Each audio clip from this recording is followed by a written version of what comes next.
pesawat tempur F-16 dan Hawk 100-200 dari 3 skuadron tempur mendarat di Lanut Sri Mulyono Herlambang, Palembang sejak Sabtu lalu.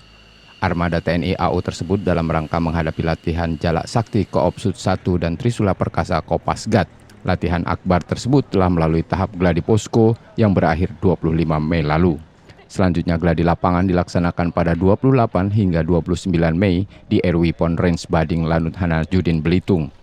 Pada latihan puncak ini, Lanut SMH Palembang berfungsi sebagai pangkalan aju.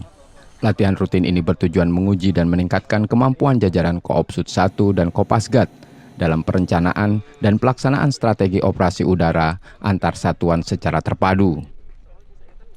Tujuan daripada latihan ini yang dilaksanakan dari Koopsut 1 itu adalah salah satunya untuk meningkatkan kemampuan dan interoperabilitas dari masing-masing satuan supaya mereka satu, menjadi padu dalam melaksanakan tugas dan memahami bagaimana menghadapi kondisi kontingensi yang ada di wilayah saat ini diskenariokan berada di Pulau Belitung, di Tanjung Pandan.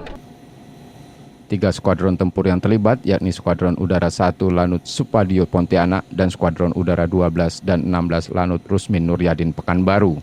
Skenario latihan kali ini, pertempuran udara ke udara atau air to air dilanjutkan penghancuran kekuatan musuh di darat. Diasumsikan dalam rangkaian itu setelah adanya air to air ataupun dari kekuatan udara kita menghalau dari kekuatan udara musuh, dilanjutkan dengan misi penyerangan sasaran darat, menghancurkan kekuatan musuh yang ada di sasaran. Dalam simulasi ini kami 2 skadron melaksanakan bombing menggunakan bom MK82 dengan berat masing-masing kurang lebih 250 kilo, sehingga tiap-tiap pesawat kami bawa 2 bom. Lanut SMH Palembang juga menggelar static show yang dibuka selama 2 hari dan terbuka untuk masyarakat umum, agar masyarakat semakin mengenal alutsista TNI AU yang menjaga kedaulatan udara di wilayah NKRI.